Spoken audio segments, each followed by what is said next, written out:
Hello, my name is Rachel Elder. I am the owner and therapist at Connected Couples Counseling, and I'm coming on today to talk about our May blog posts. And we wrote about why rejection is so hard in a relationship and how we can actually turn rejection into connection. And so this idea popped up, I think, months ago. If you saw my phone, I have a reminders list of just all these random ideas that come to me throughout the day that I can't always just write in the moment. And so we finally got to it this month. And I thought this was important because I've experienced this in my own relationship, but I've seen it so much in the work we do in our practice, whether it's my interns and team bringing these cases to me, or even in my own cases with clients around partners saying no to one another, and then this experience of I feel rejected by them, or I might feel abandoned by them. And we do a lot of psychoeducation around how if we can say no to our partner in our relationship, that's really important, and it also can be healthy.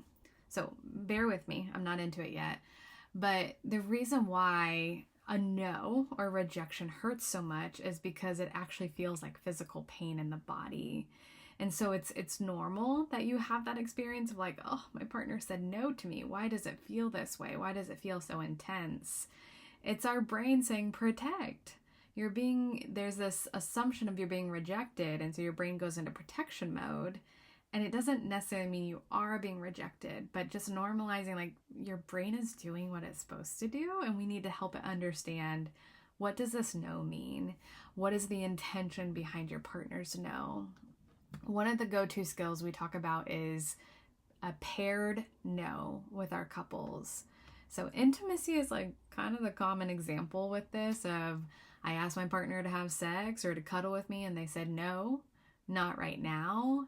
And my brain went to, I'm rejected. I'm alone. You don't care for me. So one tool we teach our couples is when they are saying no, pair it with what you are willing to do. And so you might not be willing to have sex. You may be fatigued. You might be exhausted.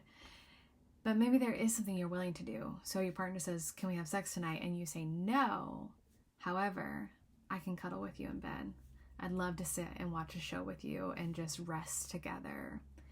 The paired no helps the brain quickly go to, oh, it's not rejection. It's a no to this, but there's an opening or a willingness to try something different or to do something different. And the brain can't go to, I'm rejected. When we just hear the no, it's going to that place. It doesn't have to, but it typically is like no falls into this category. A paired no is creating a mismatch experience with your partner. Maybe it's, can we go out to eat tonight? No. However, we can cook together in the kitchen tacos if that's what you're craving. It doesn't mean that you're gonna like love the answer, but the paired no really helps our brain receive it better, hear it better, and hear our intentions better. Part of a relationship is learning how to honor and respect each other's no's. We don't always have to say yes. The other side of saying yes all the time is often resentment to people pleasing one another. If I'm always saying yes to you when authentically I need or want to say no, we're in a whole different ballgame of trouble and issues. So that isn't the perfect marriage of always saying yes, or the perfect relationship of always saying yes. The healthy relationship is the ability to say yes and no. The desire to honor and respect what you each need and wanting to learn together.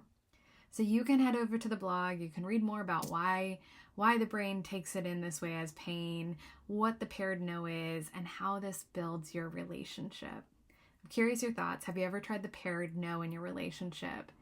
If not, I highly, highly encourage you to try it out this week.